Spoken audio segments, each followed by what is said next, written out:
Voila. Therefore, when we upload on platforms, part of you won't be missing. Yeah.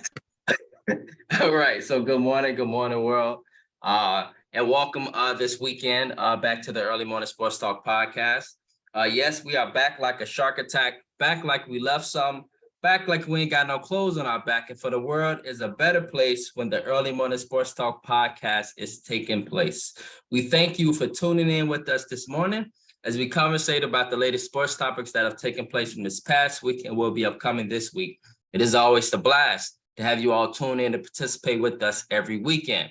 As a reminder that every week we always like to begin our podcast by reminding our audience that the Early Morning Sports Talk podcast can be found on Facebook via the Early Morning Sports Talk podcast community page, on Instagram, YouTube, Apple Podcasts, and Spotify as the Early Morning Sports Talk podcast, as well as our own Facebook pages via Brandon Price, Jamar Goodman, and now Rod Tidwell, as well as our own host our guest for this morning, Al Williams.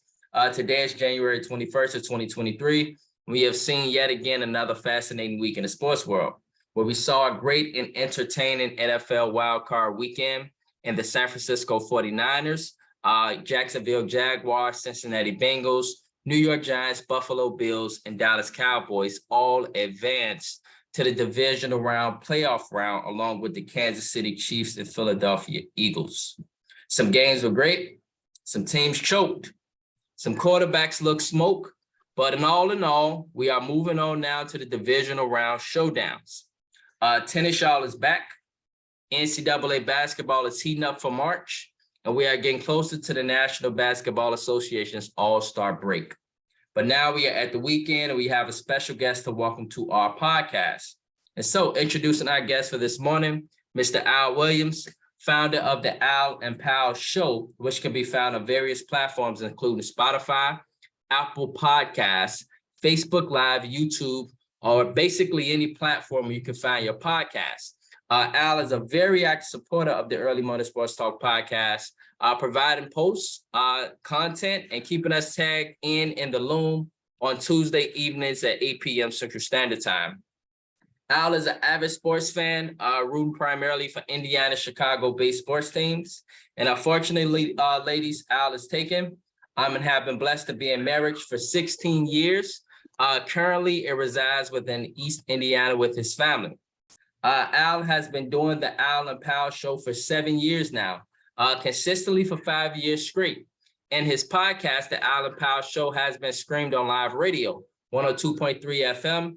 Within 2019, it continues to make waves in the sports world. And so, Al, my brother, we truly appreciate you getting up with us this morning and joining us on the Early Morning Sports Talk podcast. We like to welcome you to the Early Morning Sports Talk podcast experience. How are you this morning, sir? Man. Y'all got me up early. But I made it, man. I had to set an alarm. I usually don't set my alarm on weekends, man, but I had to do it for the day. And I'm glad to be here, man. Yes, sir. We truly appreciate you joining us, my brother. Yes. And so, additionally, introducing my partner here on the Early Morning Sports Talk podcast and my brother from another mother, Mr. Ian Jones, a.k.a. Peoples Hernandez, and now, a.k.a. Rod Tidwell. But at the end of the day, I still just call him Ian. Mr. Ian Jones, my bro, what it do this morning? How are you, my bro? Hey, how you doing? How y'all feeling this morning? Good, man. Great. Yes. And so, with that being said, additionally, my brother from another mother, Mr. Jamar Goodman, he will join us shortly. And so, Al, you'll get a chance to chop it up with Jamar shortly. And so, with that being said, ladies and gentlemen, let's get right into it.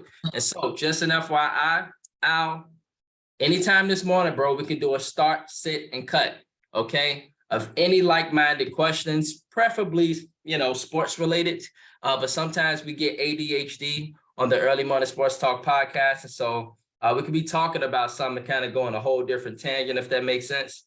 And so we're trying to do our best to stay focused for our 5 years thus far and let them know, like, hey, we're doing our best to stay focused and not get ADHD with everything. And so, yes. All right. Let's stay focused. All right, y'all. And so just an FYI, that could be at any time. Jamar can do it. Ian can do it. I can do it. All right. And so, all right, let's begin, fellas. Let's begin with something that happened a few weeks back. And I'm pretty sure you are very, very aware of it, Al, the Damar Hamlin situation. And so I want to ask you, brother, and we'll begin with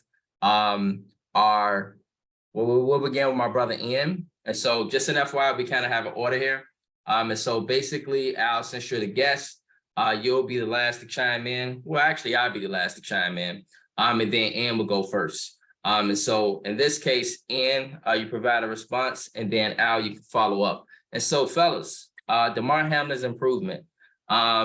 Just quickly, what were you guys' thoughts upon seeing this improvement? What are you guys' thoughts upon seeing this improvement? And do you guys think it's possible for Damar to be suiting back up next season?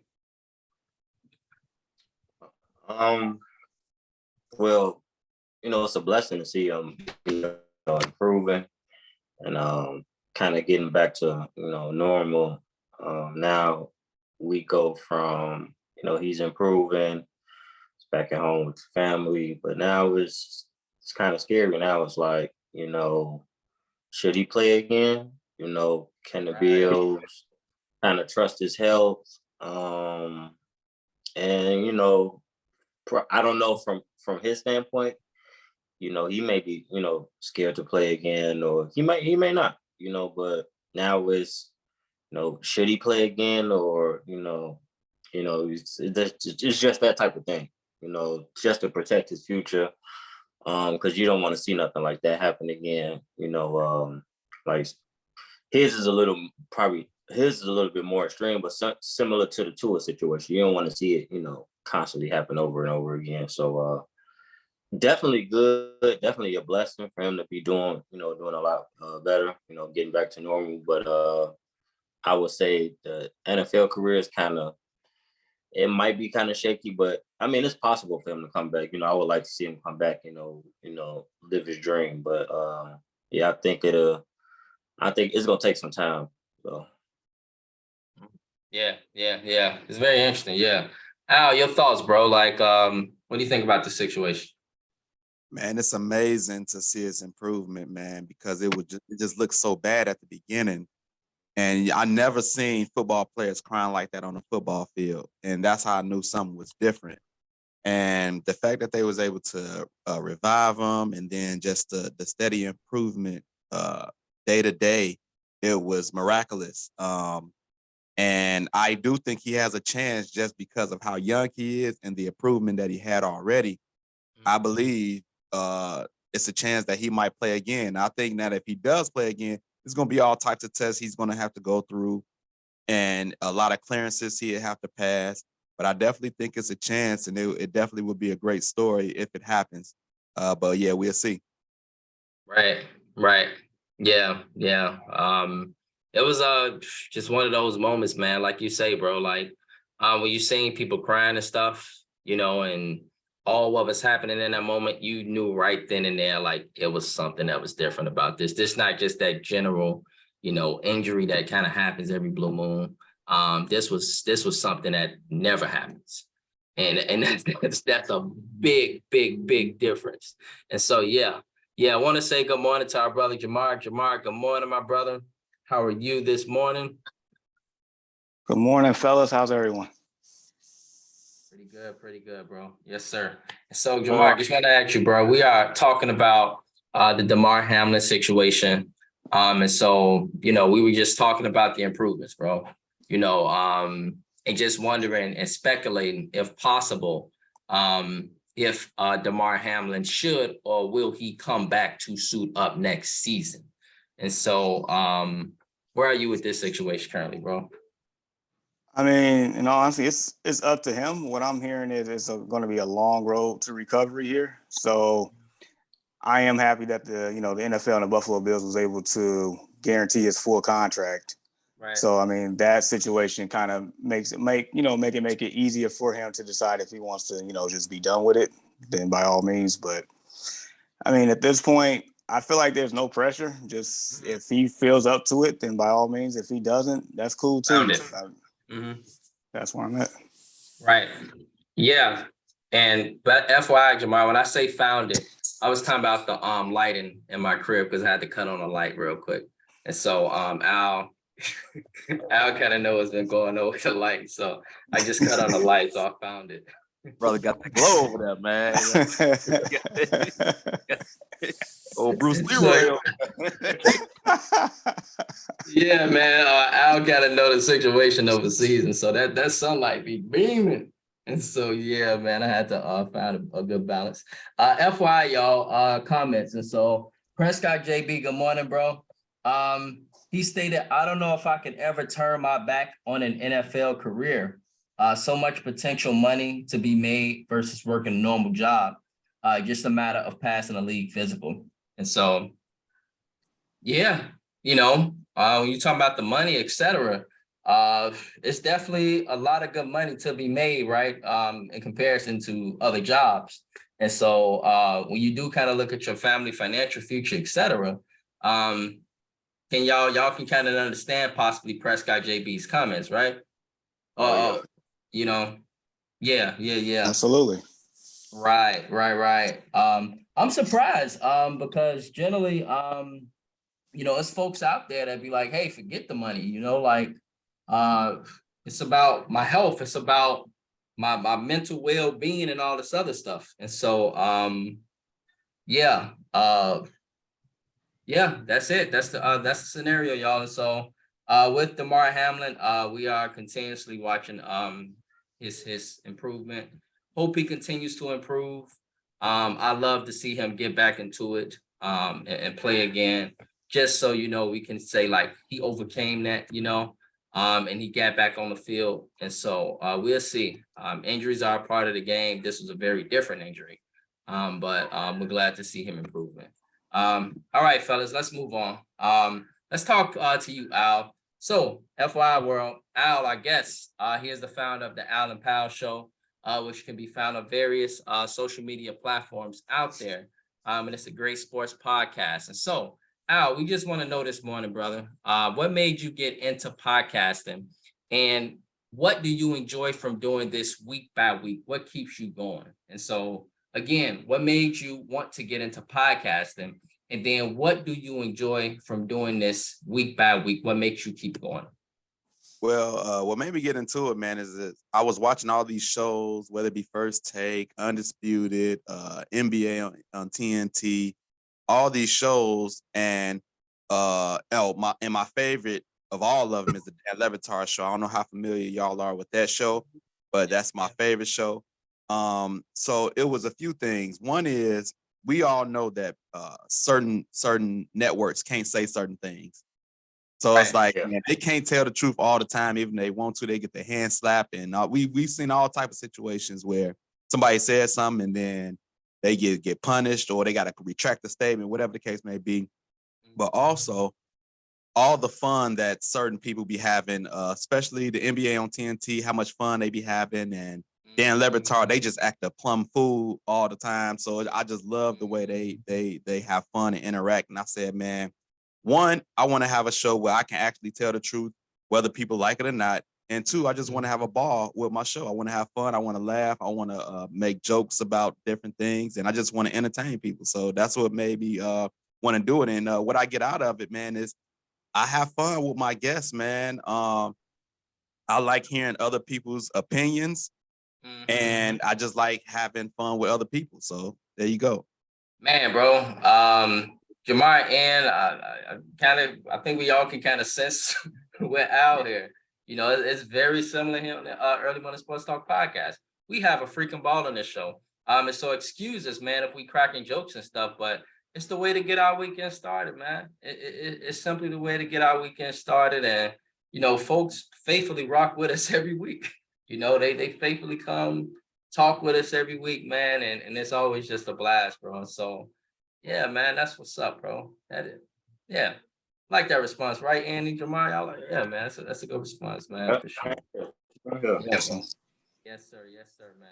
And so, fellas, in this case, let's talk some NFL. And so let's talk, you know, we went to a great moment to talking to Al about him getting into podcasting, but now this is more of a depressing moment because I picked the damn Chargers last week, Jamar, and nobody told you to do that. Yeah. And so FYI, Al, the Chargers are my preseason Super Bowl pick. I like them on paper, bro. That's every year. Why? Paper champs of the world. Mhm. And so this year, bro, I fell for the paper, man. I fell for the paper. I'm like, man, you got one of the best quarterbacks. People view him as a top 5 quarterback. Keenan Allen been slept on for too long. Mike Williams been slept on for too long. Austin Eckler is a touchdown machine. You got the Mac Daddy on the opposite side. You got Nick Bosa. You got Asante Samuel Jr., who's growing into his own, who played a great game, by the way. You got one of the best safeties in football. I'm like, come on, man. Come on. Like, this is the year. And then I seen all the stuff the Rams was doing. And so I'm like, man, wouldn't that be a great story, an all LA battle? Wouldn't that just be a great story? And so I'm like, this could be, a great year dig, and both of them just turned out tragic for both teams.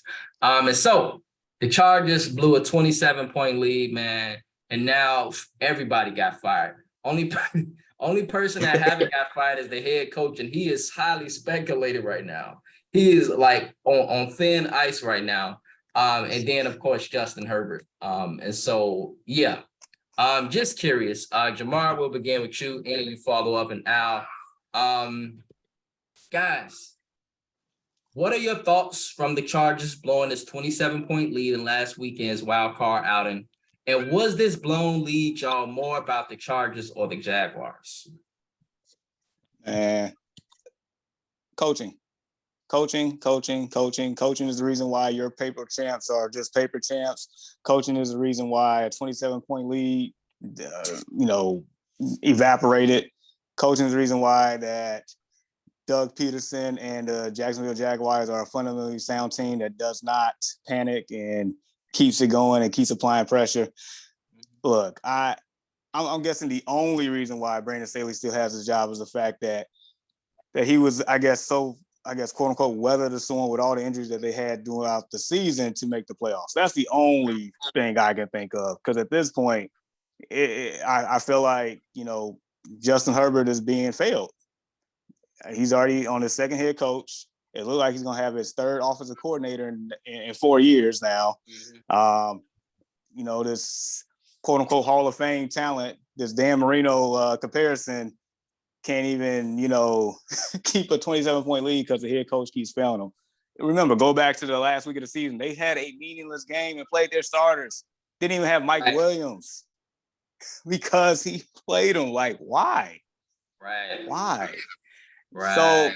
So it comes down to coaching, man. That separates a lot of teams. Like for instance, you came full circle around with the Detroit Lions. It comes down to coaching. Coaching can make a team that doesn't look like promising on paper into a competitive team every week, and all of a sudden they're in the thick of things. Right. So therefore, yeah, it's coaching, man. Great coaching by Doug Peterson and just a terrible coaching job by Brandon Staley. That's why we even talking about this right now. Mm-hmm. Yeah, and your thoughts, bro? I'm gonna agree with Jamar. Coaching, most definitely. And I'm gonna have to put some blame on the players too. This is not the regular season no more. We got to stay locked in. 48? We got to stay locked in all 4 quarters. We can't, lax off and be like, oh, well, we got, a 27-point lead. In football, all it takes is a 1 touchdown, maybe a turnover, and a little bit of momentum to turn that whole game around. Right. And I think we've seen that last. And then the offense, we have all these weapons, and we can't score 1 touchdown in the second half. Just one. They scored 1 touchdown in the second half. Game over. They essentially won the game. And I picked the Jaguars, and when I looked down at my phone, I was like, man, they down this bad? I'm like, damn. And by the end of the night, I was like, they came back? Like, what's going on? So, I mean, most of it's coaching for sure. That's why you see a lot of changes. And, the Chargers have been like this for years. That's why I haven't really put my faith in them. Justin Herbert, he's a great talent, but a 27-point lead, you gotta bring that home, and the coaches got to put him in a better position. And ultimately the players, they got to show up and they got to stay locked in for 4 quarters. This is not regular season football, it's playoff football. Anything can happen, and you can go home by 1 point, 3 points, 100 points. It don't matter. You can go home, and that'd be the end of the season. And we seen it last weekend. Yep. Also, Absolutely. you gotta tip your hat to Doug Peterson for just doing a great job with coaching. And I was shocked that Trevor Lawrence being that young and staying locked in and staying poised and bringing it home. Yeah, big kudos to Trevor Lawrence. See, he played magnificent outside of them 4 picks. Once he got them picks out the way, like bro got ahead. Yeah, to flush it out the Got ahead system of though. Yeah. That's a hell of a first playoff win. I tell you I'm that. telling you, right? Yeah. Man, that when you kind of think about that, bro, that is so true. That's a hell of a first playoff win. That's a hell of a first playoff game for somebody. And it's like a Cinderella story for real. But a low life gonna remind me later in the week, Jamar, and Ian and Al, that the reason why the Chargers lost is because I picked them. You jinxed them, they said. If you wouldn't have picked the damn Chargers, the Jaguars would have lost. And so I'm like, whatever, man. And so yeah. On the other hand, Al, what are your thoughts on this, bro? Is this more about the Chargers or the Jaguars? And what are your thoughts on this blown 27-point lead? Man, it's more about the Chargers. Ain't no way you go up 27 points, throw 4 picks, Asante Samuel looking like his dad out there posing and all types of stuff, man. And you let this team come back like that, man. Every time I think about the Chargers, and I'm like you, Brandon, I picked them as my Super Bowl preseason pick too. I had them; they were stacked. But every time I think about the Chargers, they remind me of the Portland Trailblazers of the past, where they had like 2 starting lineups. Where you go, Damon Stoudemire, Steve Smith, Bonzi Wells, old Scott, Rasheed Wallace, Brian Grant, all these players, and it's like they stacked, and then they just can't never put it together. And so I'm like, man. And then, so I picked San Diego in the beginning of the season, but during this playoff game, I had picked Jaguars. They was at the crib, and Doug Peterson is a Super Bowl coach, so I picked them to win the game. But then when they went down 27-0, I had made a post, but I deleted it. I said, I'm taking this down. Right. We've been there, brother. We've been there. Made post too early. Like, take this down, bro. I immediately took it down, and then I one of my guys called me. He's like, "Oh yeah, I see you put the post down." And then they come back, and I'm like, "Well, I'm not about to put it up again, man. It's too late." You know what I'm saying? I should have stuck with it, but who would have thought? I text my guys like, "Oh, they not coming back from this 27-0. Ain't no way." And who you seen it? Yep. Yeah. Al, I want to ask y'all a question, though. Did y'all know that the Jaguars were going to come back once you saw it was 27-14? Because I knew it. I'm like, they finna come back. Yeah, I mean, once that momentum, like I said, once that momentum shift, and on top of that, they was at home, anything can happen from that point. Anything can happen. Well, at least y'all got to see the comeback. I went to sleep at halftime. I woke up at 2:30 in the morning and checked my phone. Like, what did I just miss? I'm searching for highlights. Like, what? I took a nap, but I caught the end. Wow. It was definitely them games. For me, y'all, once I saw it was 27-14, I started getting nervous. I started thinking about Jamar and Ian and like, damn. What am I gonna have to say next Saturday? What am I going to say next Saturday? Because I'm like, it's 27-14. I know they finna come back because they're explosive. They're at home. They put a lot. They remind me, and you kind of compare like the Jaguars to the Bears in a way for this offseason. They put a lot of money into their roster, fellas. Yeah. They had a lot of money last offseason. They went out and spent some bread, okay, on that offense. And it's just amazing to see it pay dividends right here. Like, voila, you know? I mean, you're right. They went out and got Zay Jones, Marvin Jones, Evan Ingram, Christian Kirk, and then you got Doug Peterson. Like, the players plus the coaching, because I mean, the last coach was out here kicking kickers. So you actually got a coach that, won a Super Bowl, was a quarterback in the league, Yeah. probably the best thing for Trevor Lawrence, and we literally saw Trevor Lawrence turn the corner in the middle of the season. Right. And for him to actually have the same composure, like he didn't like panic or anything. And you heard Zay Jones talk about after the game, like if that was probably anybody else, they probably wouldn't have come back. But the fact that Trevor Lawrence kept his composure, Doug Peterson never panicked, they flushed the 4 interception out the system, and they were able to come back and win. Like that says a lot. That's crazy. 4 interceptions. That is crazy. That is, bro. Man. It says a lot. Yep. FYI, fellas, comments. Brenda Hayes says, good morning, fellas. I really enjoy your show. Good morning, Brenda. Thank you. And Prescott JB stated, money is amazing. Those who say it doesn't bring you happiness are lying. Give me a $200 million guaranteed contract and I'll fly you to Miami or Vegas and show you happiness. And so that's a comment from Prescott JB. He stated, give him $200 million guaranteed contract and he'll fly you to Miami or Vegas and show you happiness. Yeah. I can't blame you, Prescott JB. Just an FYI, when you get that $200 million, I will hit you up and I will ask you to fly me to Miami or Vegas. FYI. Yeah. Love Miami. I'm telling y'all, right? Love Miami and Vegas. Speaking of y'all warm weather, let's now move on, fellas, to the Tampa Bay Buccaneers and Tom Brady. And so, Tom Brady and the Tampa Bay Buccaneers, y'all, they look collectively bad in their loss to the Dallas Cowboys Monday night. And so, curious, fellas, I know this question might irritate, but should Tom Brady retire at this point? And if he does not, what do you guys think will be his likely destination? And so should Tom Brady retire at this point, Jamar, Ian, and Al? And if he doesn't, which Tom Brady seems to be very stubborn at this point, what is his likely destination? You know what? Based on what he sacrificed to get to this point, nah, he can't retire. He can't go out like that.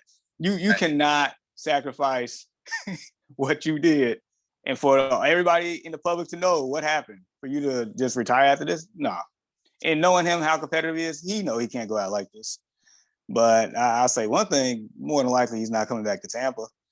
And this was something I was thinking about for the last couple of days. Like, where's this man going? I'm hearing different locations, but I'm starting to think probably the most likely destination for him at this moment is probably that team in Vegas. Right. Had Brock Purdy not been the sensational Brock Purdy that we've probably seen so far, it probably would have been San Fran. But I mean, you know, he's writing his own story there. But it seems like Vegas is the most likely destination. They need a quarterback. He's very familiar with Josh McDaniels and that scheme. And also, they probably need somebody to sell the product in Vegas. You know, we had Booty Cheeks at quarterback, aka Derek Carr this past season. You know, that didn't pan out as well. Like you had the Chargers going to the Super Bowl, I had the Raiders winning the division. So we both kind of looked, you know, on that one. So yeah. So I mean, I know it wasn't all Derek Carr. A lot of it was Josh McDaniels. But if you have Tom Brady there, that kind of like puts a Band-Aid on things and keeps them relevant and probably keeps them, you know, very relevant as far as finances is concerned too. So I just feel like Vegas is probably makes the most sense to me at this moment today. So. Yeah. And should Tom Brady hang up the cleats, bro? And if he don't, what do you think should be his likely or will be his likely destination? In my opinion, he should. For the first time, probably since he's been playing, I think this year he's finally looked old. He looks old now. He looks like the arm is a little watered down. We can't blame it on injury because he ain't really been hurt. You can't touch him, so we can't blame it on that. Touch him. You can't touch Tom Brady. Nah, man, you get crucified. Yeah, so I think it's time, but I think he should have retired after, you know, the ring in Tampa. But like Jamar said, he's not gonna go out like that.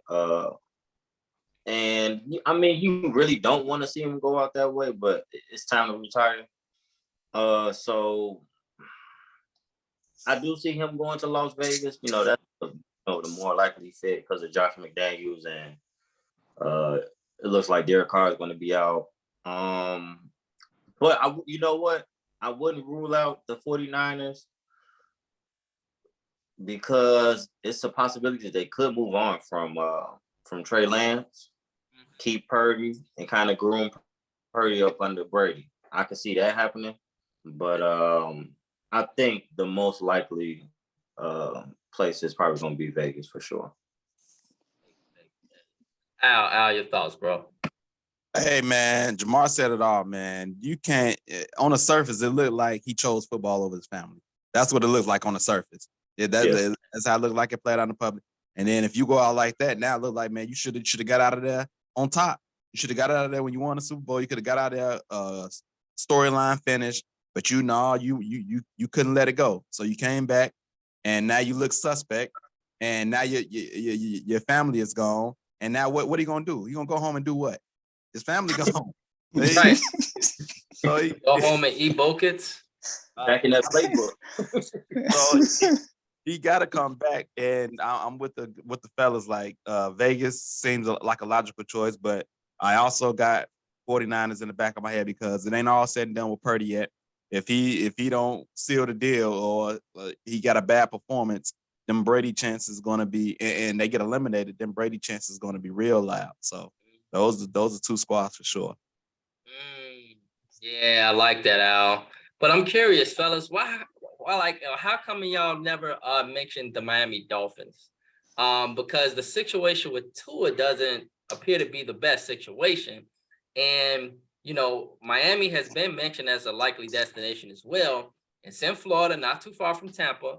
And then considering the weapons he would have in Miami, imagine him throwing the ball to Tyreek Hill, Weddle. You know, Tua did wonders with this offense. Well, imagine what Tom can do with it. And so, you know, just bringing up Miami, you know, as a potential destination. You know, he's had a lot of great moments in Miami, as we know, Jamar, et cetera. And so, like, Miami, I think is a possible destination as well. I would love to see him in Miami. It'd be very fun to watch for sure. And so, yeah. And FYI, yep. Brenda Hayes, they could keep up the good work. Yes, thank you, Brenda. And so, yeah, that is the situation there. We'll see what happens, guys, with Tom Brady. You know, likely he probably won't hang up the cleats. But on the other hand, fellas, let's move on to talk about some more football. So, moving on to this weekend's matchups, fellas. We got 4 matchups this weekend. Okay. And so we got the Jacksonville Jaguars at the Kansas City Chiefs today, fellas, at 3:30 Central Standard Time on CBS. The New York Giants at the Philadelphia Eagles tonight at 7:15 p.m. Central Standard Time. The Cincinnati Bengals at the Buffalo Bills, and then the Dallas Cowboys at the San Francisco 49ers. And so, fellas, out of these 4 divisional round playoff matchups, which NFL matchup this weekend are you guys most looking forward to seeing?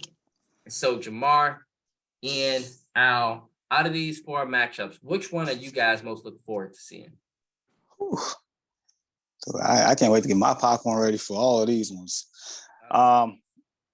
With that being said, I mean, it's the one that, quote unquote, we got robbed of because of the situation, and that's the Buffalo Cincinnati one for me. High power offenses, elite quarterbacks, really good head coaches. Defenses are actually pretty good. It's just box office ready to go. That is the matchup I cannot wait to see.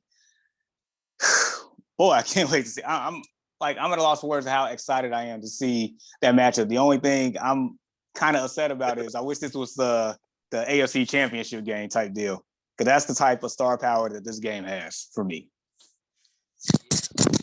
Yeah. It just seemed like now, y'all, remember we've been talking about this probably in 2020, Jamar.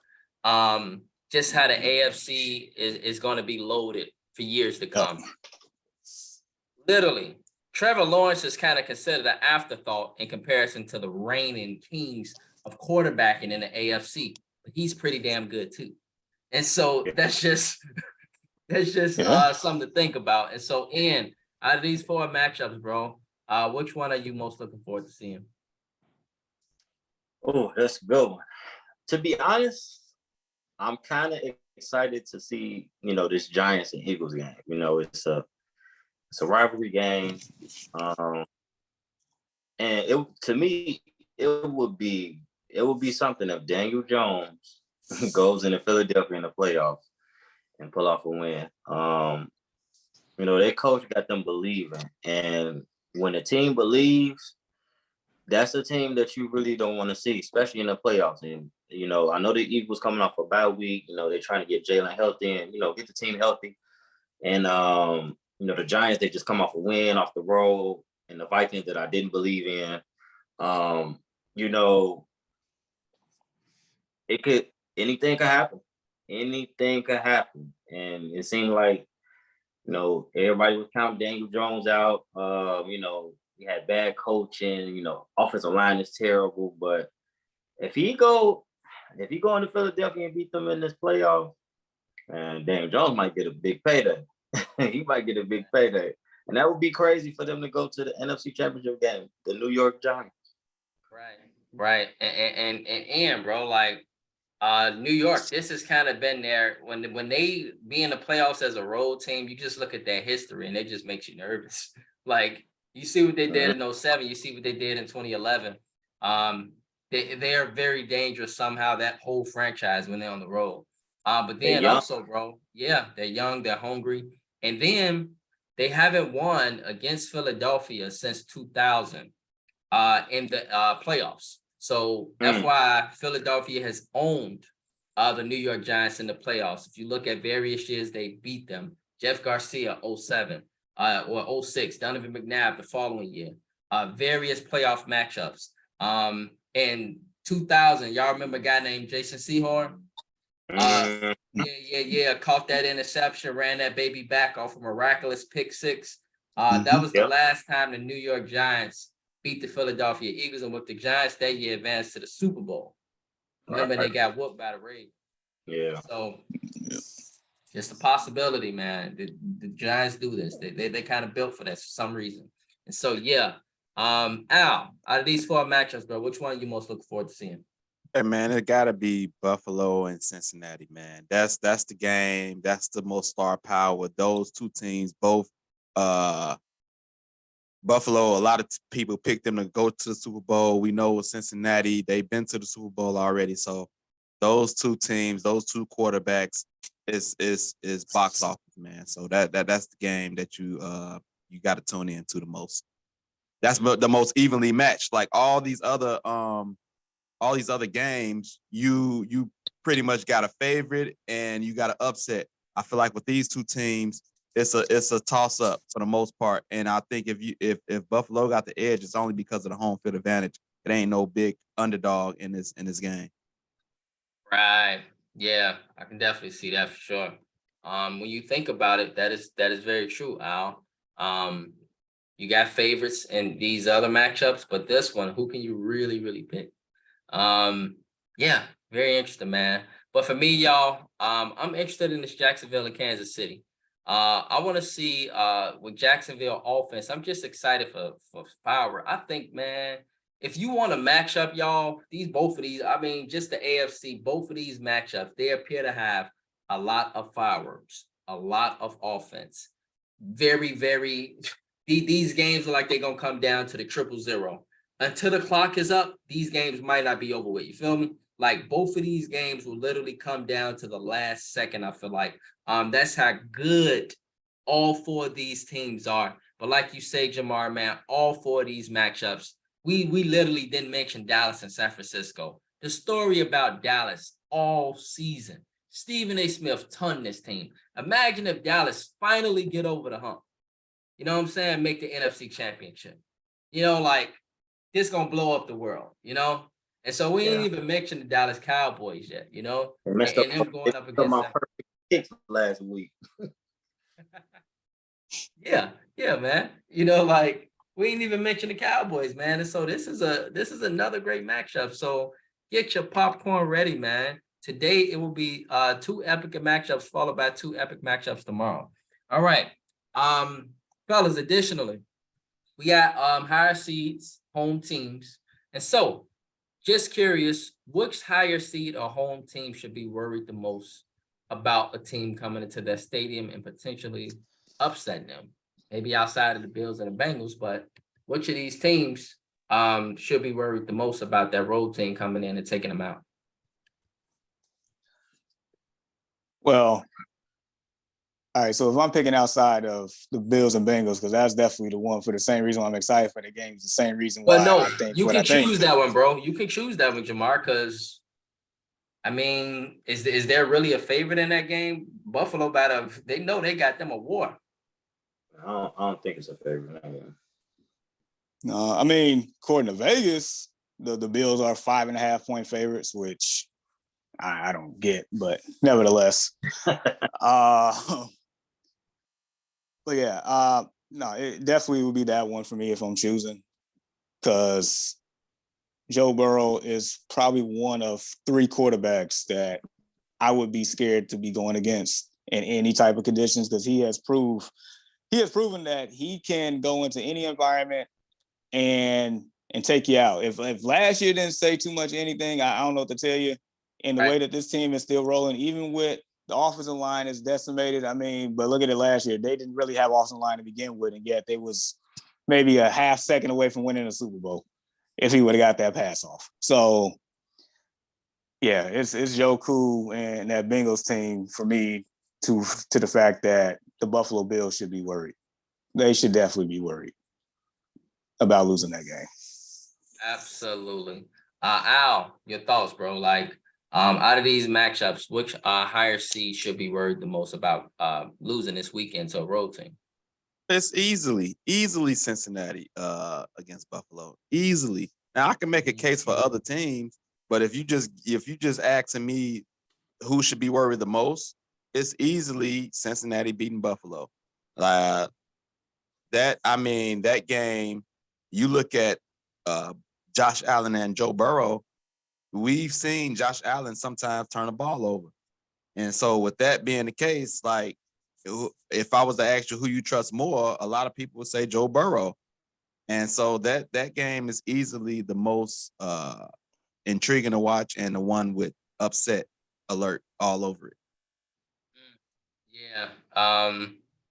Man, but speaking of upset alert, man, I just feel like Kansas City, man. This Kansas City and Jacksonville. And the reason why, Al, is because with Jacksonville, them coming off what they just came off last weekend, bro.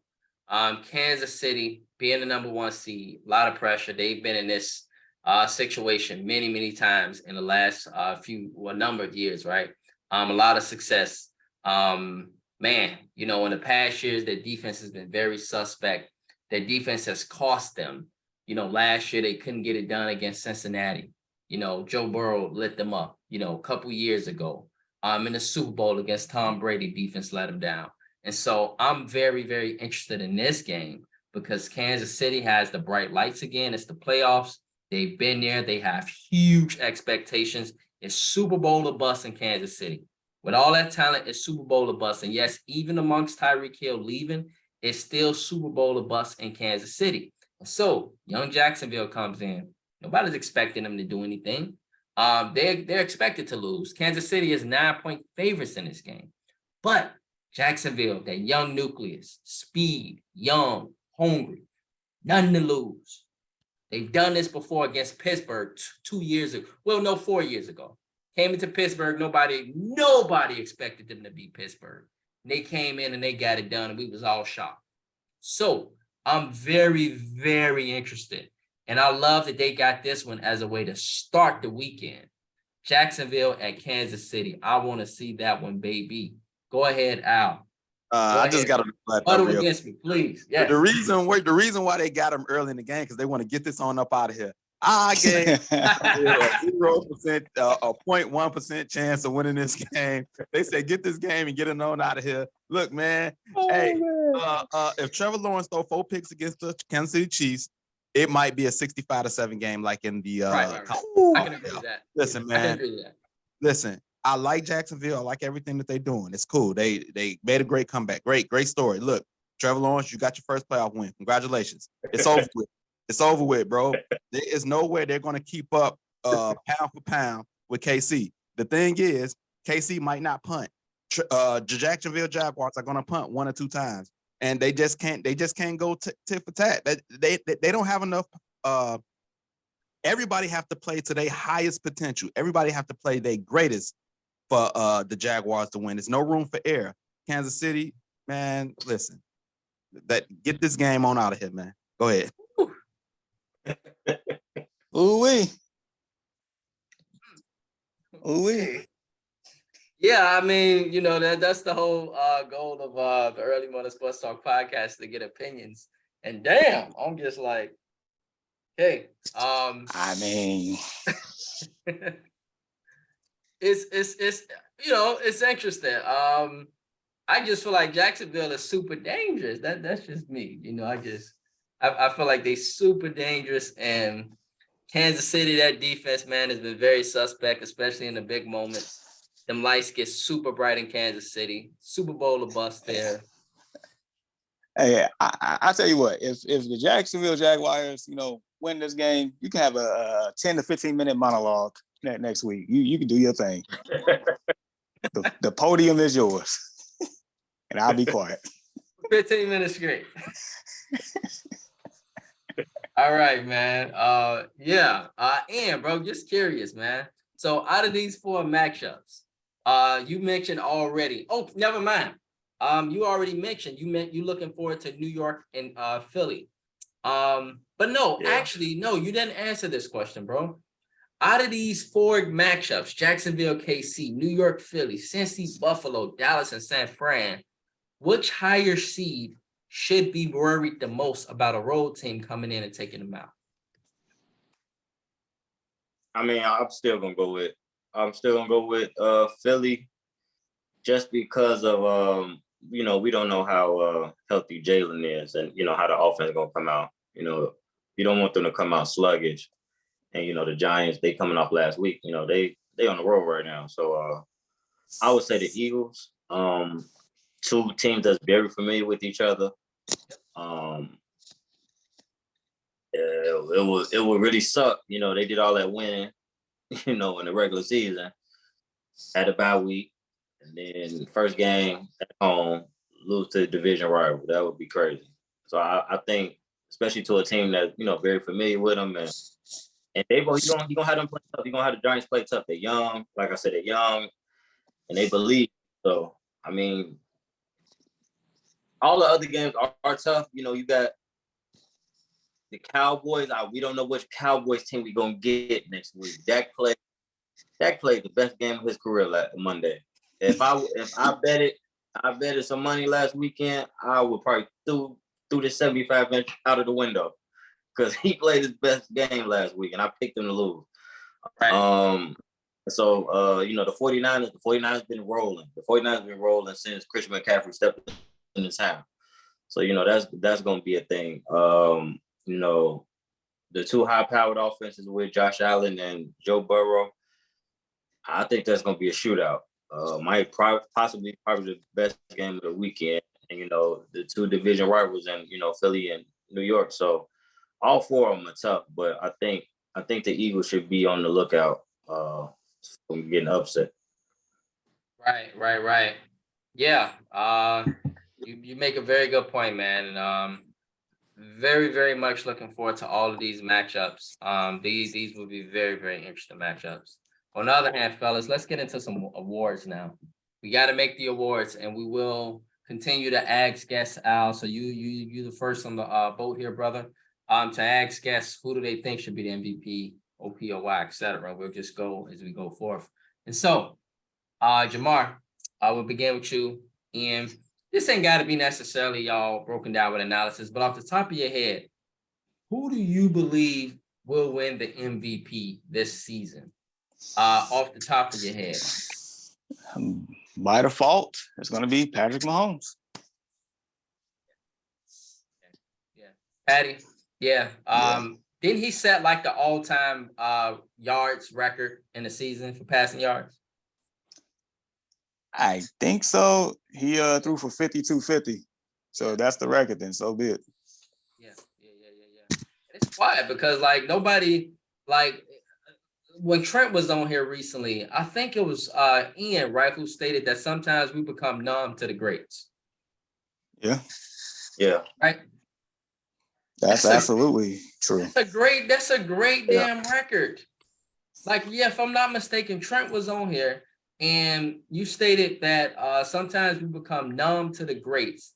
And literally, he's passing for this. And if this was Jalen Hurts, if this was Dak Prescott or somebody, this would just be front page news, man. But, like it's Patrick Mahomes, it's Patrick Mahomes, like kind of what do you expect? This is what he do, like he passed the rock, he's all time. Hey, like that's crazy to even think about, right? Because there's not too many people that we even put in that boat in the history of any sport. Like when Jordan was playing, Michael Jordan, LeBron in his peak, it's LeBron James, Tom Brady, Peyton Manning. So now we saying Patrick Mahomes. It's not too many of them. So absolutely sure. Yeah. And bro, if you had to pick an MVP, who is your pick for MVP this season? Yeah, so fact check, he did throw for 5250. The record is 5477 by Peyton Manning in 2015. Okay. Yeah. Thank you, bro. So he must be two. He must be two. But Right. which is still 5,000 yards in the NFL. That's crazy. Yeah, I mean, it will have to be Patrick Mahomes. Me personally, I think it would have been Jalen Hurts, but I think him getting hurt those couple weeks and sitting out after the Bills, I think that hurt his chance. Yeah. Al, bro, if you had to pick MVP this season, who you got? I still think Jalen Hurts got a good chance because of the record, and everything that he did. We seen once he went out how they look. If they don't go strictly on numbers and impact, I think Jalen Hurts got a chance. And then, like y'all said, fatigue of the same MVP all the time. I mean, I think Jalen Hurts got a real good chance to win it. Yeah, I can see that. I think it's definitely between these two. And so we'll see who comes out with it. Because Jalen Hurts, man, just a great story. Who expected Philly to be here? He's led this team a lot of touchdowns, got in the end zone a lot. Has really not turned the ball over. Made this team like a fantastic team and the best team in the NFL all year. And so he definitely will be seriously considered right there alongside Patrick Mahomes. And so we'll see, fellas, who come out with that award.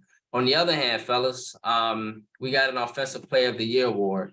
And so do you guys believe that if a person, like, for instance, doesn't win, let's say, for instance, y'all, Jalen Hurts wins the MVP. Would Patrick Mahomes, Jamar Dan be Offensive Player of the Year easily? see,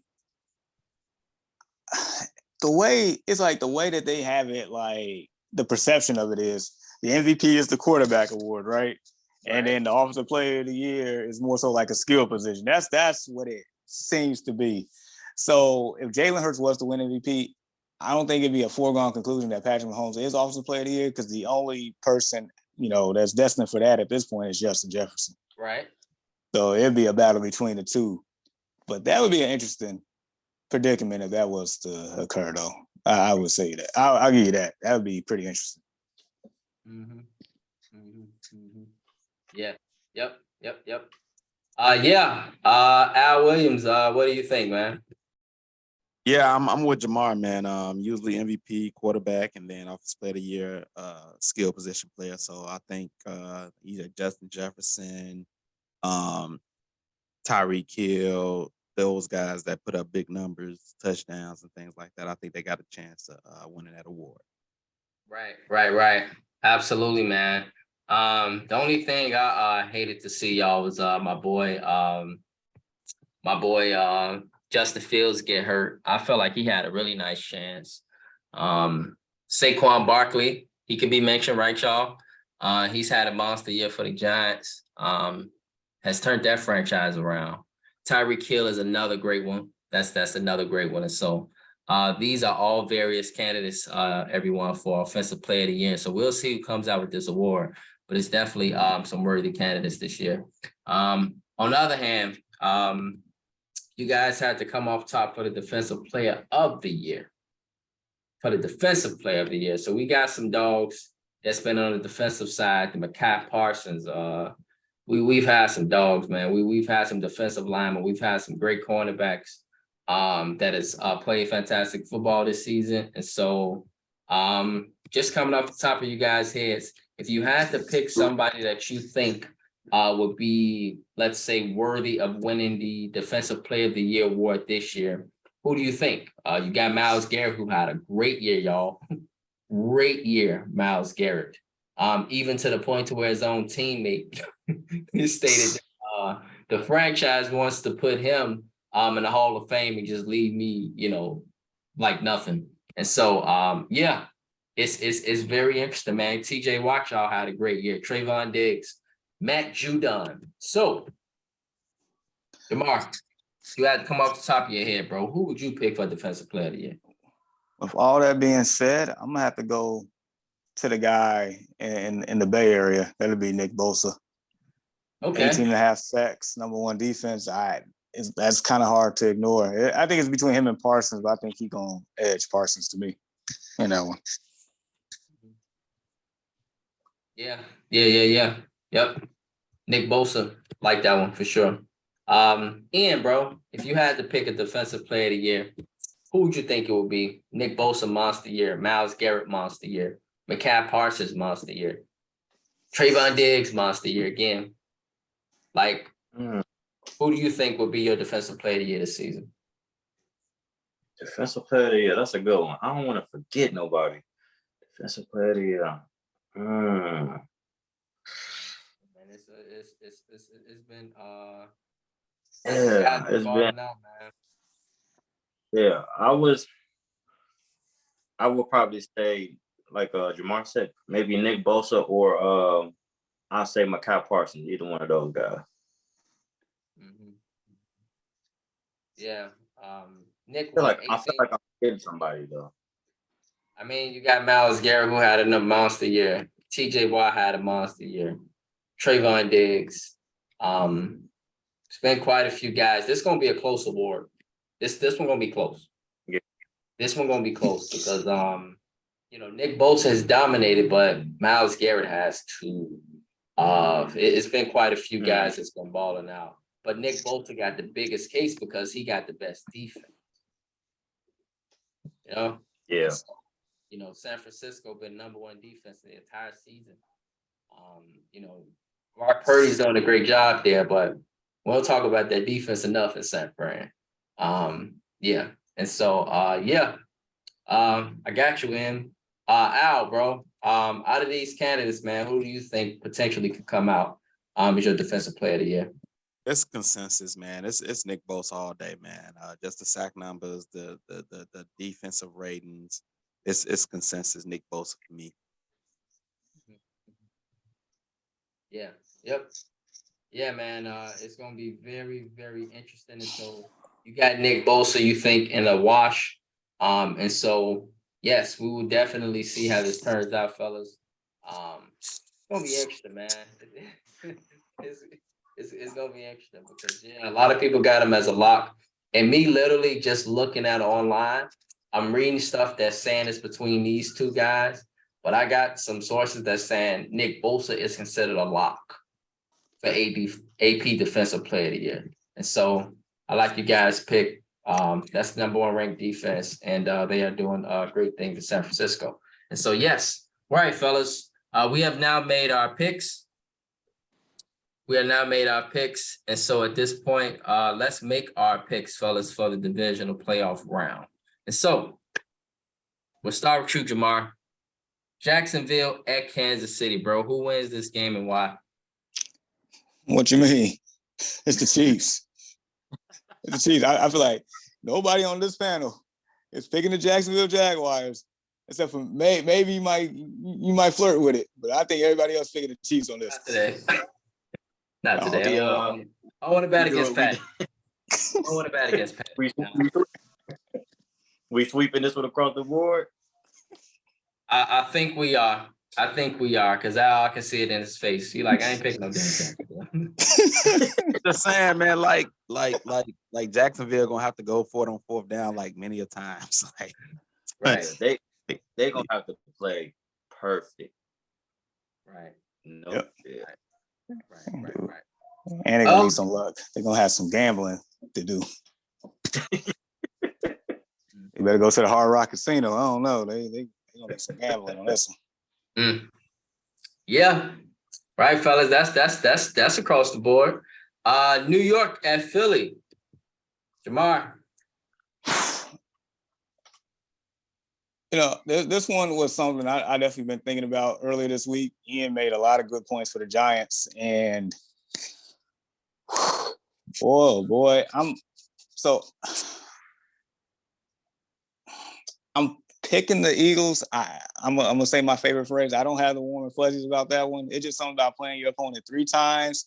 It's just something about the Giants are, you know, they after them going into Minnesota last week and Dable's got this team playing like, you know, fundamentally sound and lights out, and Daniel Jones. If Daniel Jones played like he did last week, Eagles are in trouble. Because I haven't seen this man throw for over 300 yards and rush for 78 yards in the game, and the fact that they controlled everything. I got the Eagles, but I don't feel comfortable at all. I'm being real. Yeah. I see your point, man. New York definitely coming in with a lot of momentum. Ian, your thoughts, bro? With a healthy Saquon, this is a tough pick. I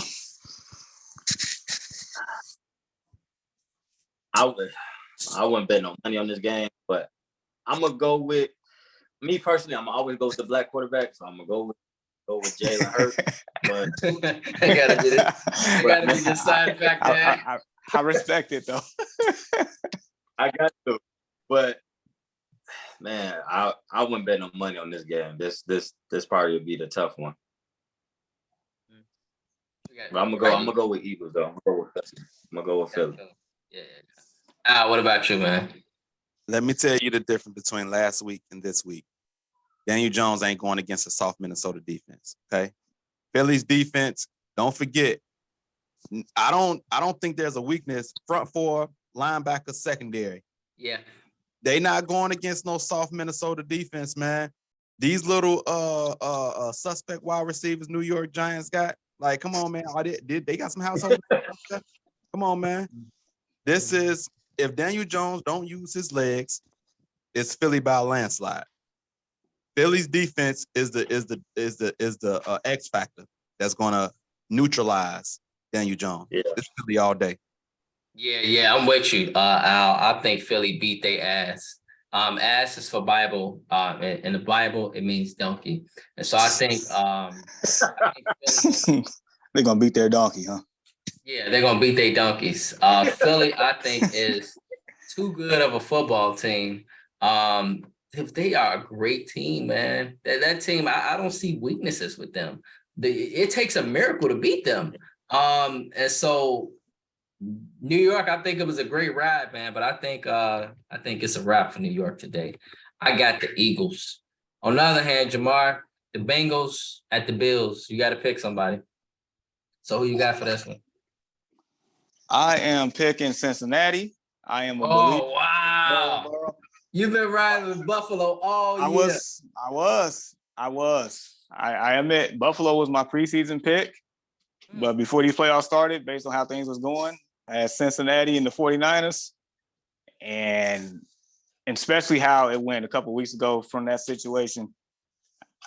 I just think I think Cincinnati got disrespected the most based on how all this has played out, as far as the whole playoff landscape, whatever you want to call it.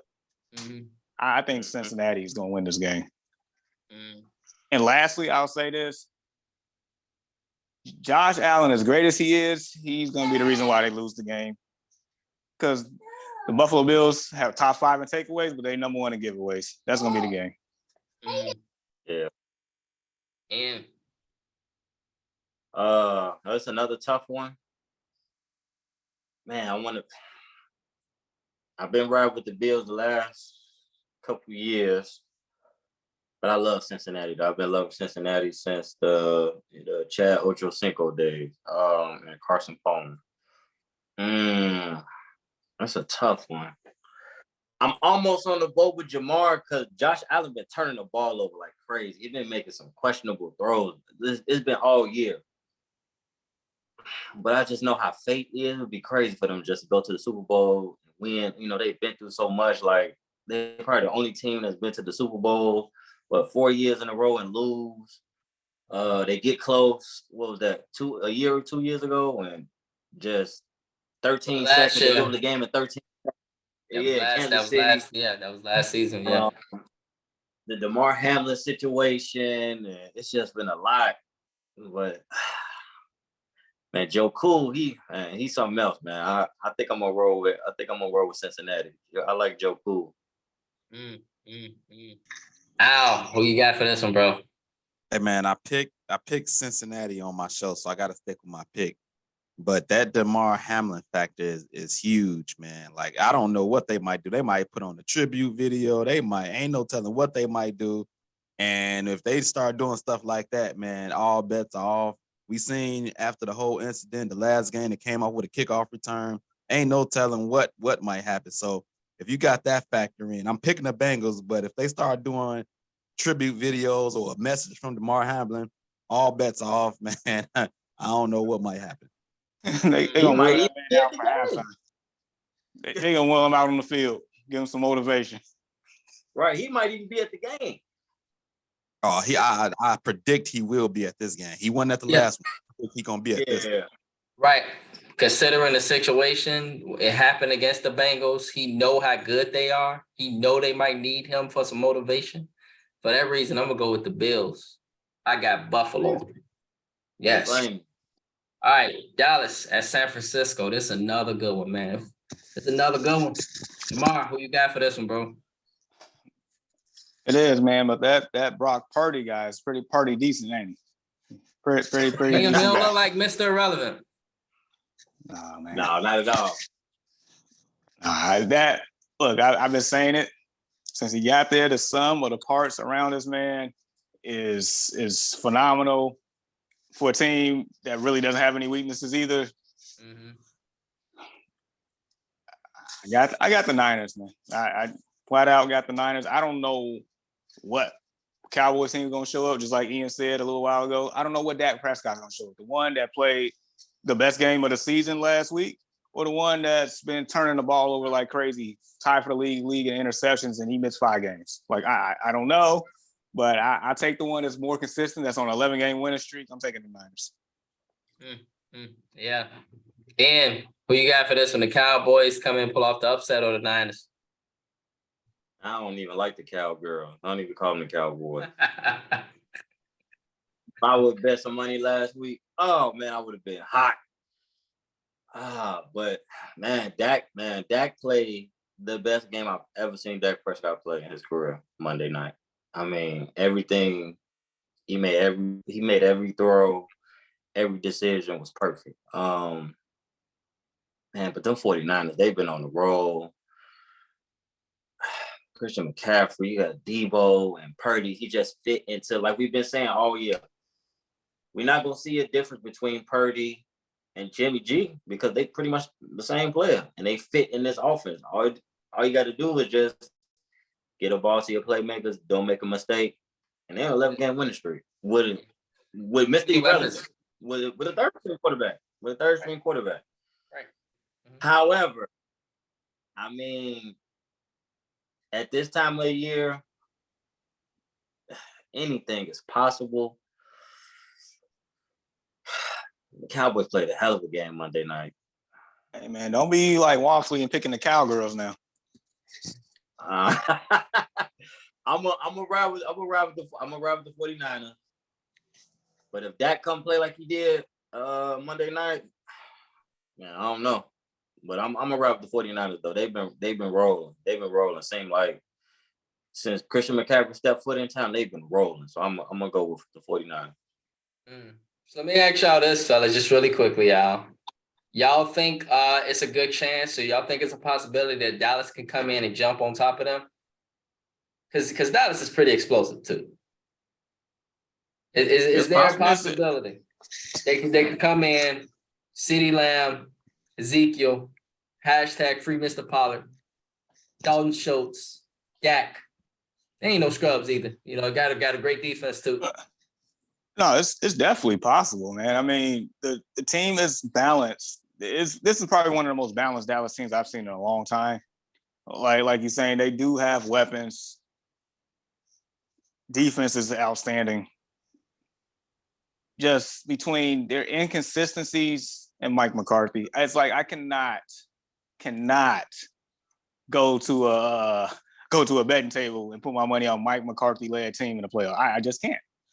I think last week was more so them getting their mojo back and them also remembering that the Buccaneers beat them 19-3 in week 1 type deal. But this is a different animal. Just like Al was saying with the Giants beating Minnesota and that soft defense, like this is completely night and day. Night and day. Right. Al. Yeah. So listen, same thing. The competition has stepped up. Everybody talking, oh, Dak played the great game. Dak played this. Dak didn't go against the 49ers defense.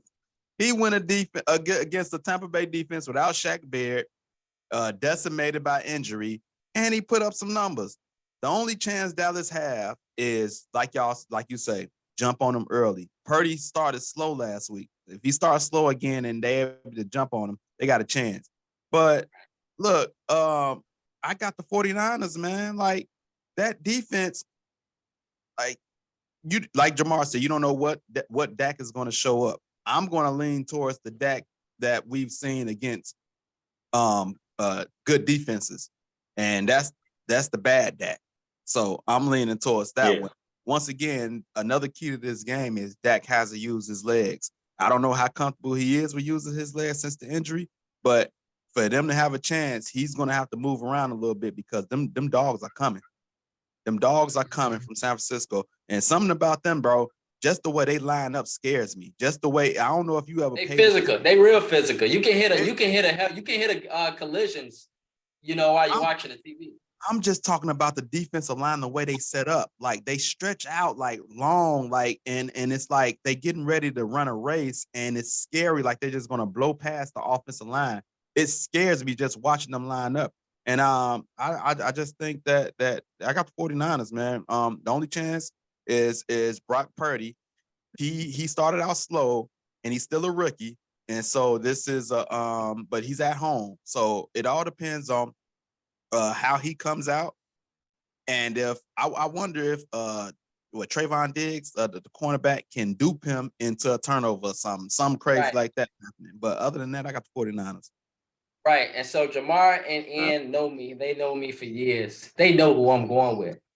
I think today Brock Purdy gets exposed. I think he looks like a rookie finally. And so with Dallas, Trayvon Diggs, Micah Parsons, these parts that they got, I think, man, they expose your boy. I know they got a lot of weapons in San Fran. I know San Fran has been great, 11-game win streak, etc. Dallas ain't coming in with nothing to lose at all, man. And I think at this time of the year, this is a great opportunity to do that. And so for me, I got the Dallas Cowboys, man. Time out. You said this team has nothing to lose? Oh, they got a lot to lose. They do. But that's technically, then again, San Francisco is, everybody's picking San Francisco. And so just from that standpoint, Jamar, but I get your point, brother. Dallas got a lot to lose. This America's team. You got Stephen A. Smith, who just talks about this team every day. I mean, Don't- And this is like, and not to mention Dak Prescott getting paid all this money. Is he actually going to show Right. up for a playoff game? Mike McCarthy, can he the actually narrative not about get Mike anything done? McCarthy. It's Yeah. it's a lot that's coming with Dallas. But what a great story this would be, y'all, if Dallas go into San Francisco and end all this noise and finally do something that they haven't done in quite some time, make the NFC Championship. Don't forget the coaching aspect, man. I think that's the big thing when you saying Purdy get exposed. I don't think Kyle Shanahan is going to let him get exposed. That's what coaching is in that, and I think he got a big edge over Mike McCarthy. So This smell like a CMC game to me. Yeah, Facts. I can see that, fellas. I can definitely see that. And Kyle Shanahan is a very, very good football coach. And he's especially special in this time of the year, because when his team in the playoffs, you best believe they coming and they gonna do the right things. And so yeah, I'm going with Dallas though, because I want to see that story. On the other hand, Jonathan states, good morning. And Jonathan, now he's making fun of me. He stated, I'm taking the 49ers 38-17. And then he stated, Brandon Price, I'm still taking the Minnesota Vikings to win the game. And so he's taunting me for last week for picking the Vikings. I had good reason to believe that Minnesota, New York exposed them. And so, yeah, with that, Jonathan, since you are on with us, bro, who do you got for these games?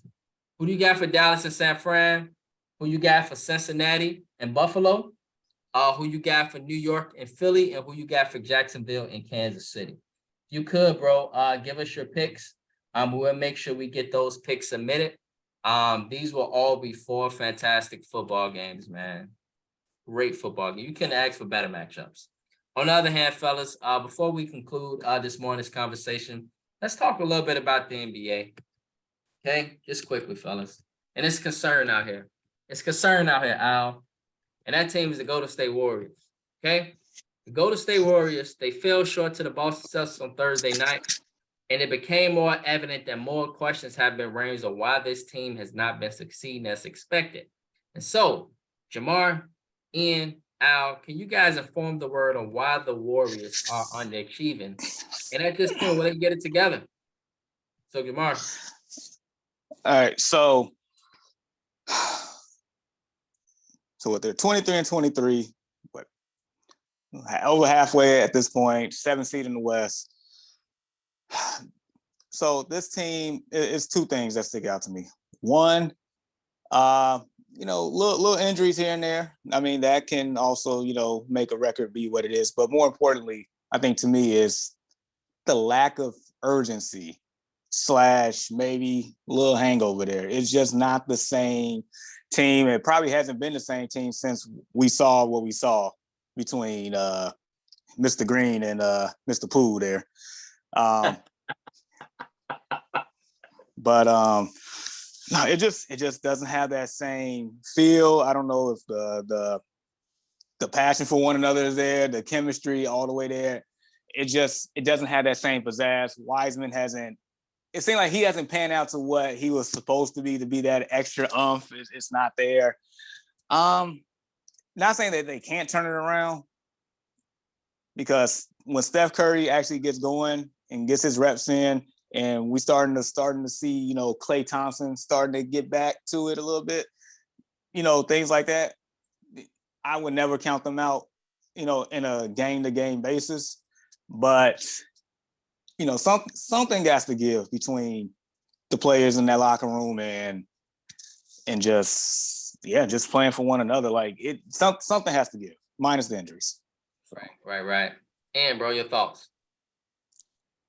I think it's a combination of things. I think one, injuries. Klay, he finally getting back into the groove, and he's getting older too. We got to think about that too. These guys, it don't seem like it because the game is different, and they're shooters, but I mean they are getting a little older.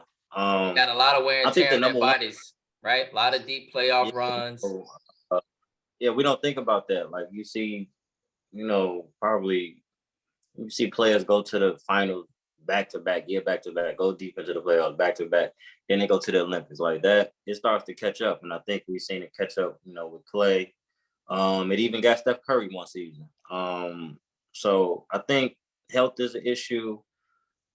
Maybe fatigue, but I think the number one thing is I think it's the bench. I think the bench is not as strong as it's been, in those championship years and those prime years. And I think they haven't gelled. That bench hasn't gelled, and I think they don't really know what direction they want to go with the bench. So you hear trade rumors about Kuminga and Wiseman and those guys, Moody. But then you hear they come out, they say that, all three of them stand. So I think that's the number one thing. I think once the bench gets together and they fix that issue, I think they'll be fine. I mean, they still the Golden State Warriors. They'll be fine. Yeah, man. You hitting right where I was thinking, Ian. Moses Moody, Kuminga, Wiseman, they just haven't panned out yet. And the question is, will they ever pan out? Like James Wiseman was sent to the G League just not too long ago, right? That's how bad he's been, playing. Moses Moody, non-existent, and these are all expectations from these guys coming into the season, and none of them has panned out at all thus far. Al, your thoughts, bro? When I think about this, it's like, man, it's a combination of things. Y'all mentioned the Jordan Poole situation, but I just look at it like this: the West has gotten better. It's hungrier teams that's playing harder than the Golden State Warriors. I would like to see what they look like after the All-Star break. What mentality they have then. I think the West has gotten better. 2, they on cruise control right now until after the All-Star break. 3, it's because of these teams are hungrier. You wanted those young guys to kind of grab the baton, sort of kind of. You expect them to be hungrier, but how could you get in a rhythm when you're not getting consistent playing time? So it's like a whole bunch of these dynamics that's going on, and I think this is the result of it. So after the All-Star break, they're going to get back to their bread and butter. And I think it's only going to be a couple of those young guys getting the playing time that's needed. It's hard to be trying to win championships while also developing young talent, and it's hard to do it at the same time. So, like I say, the West has gotten better. You look at Memphis, New Orleans, Denver. These teams are hungry for a championship, so they are playing harder to try to get that home court advantage to make a statement. And in the meantime, Golden State is on cruise control and got all the stuff they got going on. So I'm ready to see what they look like after the All-Star. Right. Absolutely. Yeah. By the way, Jonathan Abernathy stated, fellas, I'm taking Cincinnati, San Fran, KC, and the Giants. Those are the picks for Jonathan Abernathy: Cincinnati, San Fran, KC, and the Giants. He also stated, since Draymond sent Jordan to the playoffs without the rest of them, and then Mans hit him with a Mortal Kombat finish him. So, yeah, those are the comments back. Jonathan Abernathy. So, yeah. In this case, Al, we appreciate you, my brother. We truly appreciate your expertise, man. We appreciate everything about you, man, and joining us this morning to talk sports, bro. It has been a blast. Very quick hour and a half that has went by fast. And so, yeah, man, we truly appreciate it, bro. But one thing we do, bro, as we go into the weekend is we do final thoughts and shout outs. And so we'll have Jamar, Ian, then yourself. Just any final thoughts or shout outs, fellas, as we head into the weekend. So, Jamar. All right, so 2 real quick. One, I just want to, shout out to, the official retirement of Maya Moore. That was announced earlier this week. Look, like I can read off the fact that she won in 8 seasons, won 4 WNBA championships, a league MVP. I think 3-time WNBA All-Star. Like the conversations that I've had with my friends over the time that she was playing, to the point that we considered her the Jordan of the league, because she was that much better than everybody else in the WNBA, to the point where we even entertained the idea that she could probably play with the guys. That's how good she was to us and during her peak. Like, Maya Moore is different, completely different. And the fact that she, left the game early to help out guys that would help out people that was, wrongfully incarcerated. Like, I respect all of that. And just everything about what she has done. Like, I just definitely want to give her flowers there for sure.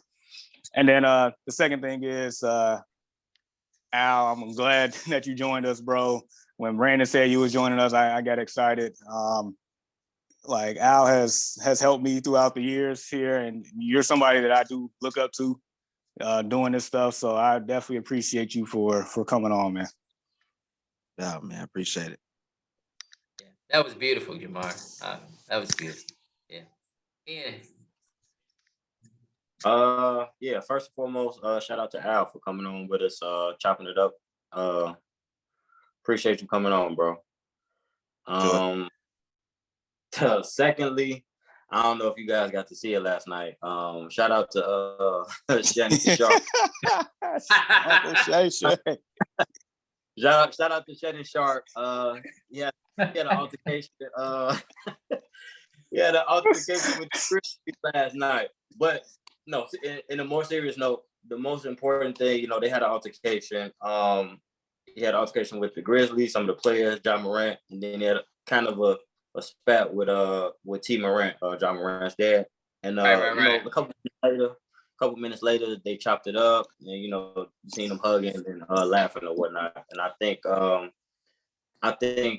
that was important for people to see. As a man, especially as Black men, we get excited. We get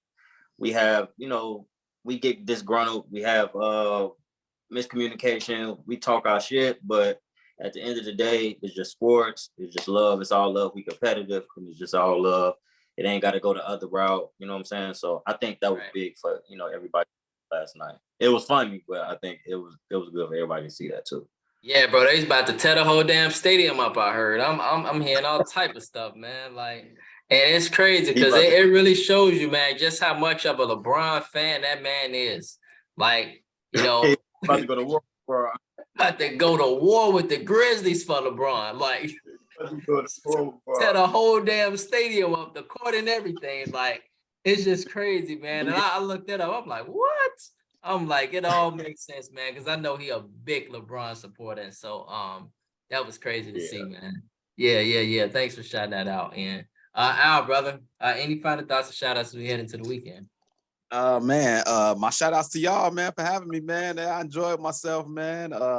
It's been a long time coming. I thought Jamar owed him one, man. So it's good that it happened like this. I was able to jump on. Y'all got a boy up early this morning, but it was worth it, man. But I'm just ready for a great football weekend, man. And like I say, shout out to y'all, man. Enjoyed myself for sure. Yes, sir. Yes. Al, we appreciate you, bro. Jamar and as well. World, we thank you all for tuning in with us this morning. Jonathan, Brenda, et cetera. Appreciate you all comments. And just talking sports with us this morning. FYI, there's a lot of great games coming on today. So please enjoy all the sports festivities. Shout out to Maya Moore. Shout out to Uncle Shay and the Memphis Grizzlies. And lastly, shout out to Al for joining us, man. And so you guys have a great weekend. Be blessed. Keep God first. And please know that with God, anything is possible. We thank you all for chopping it up with us this morning on the Early Morning Sports Talk podcast. And may each of you have a great weekend. Peace. Peace.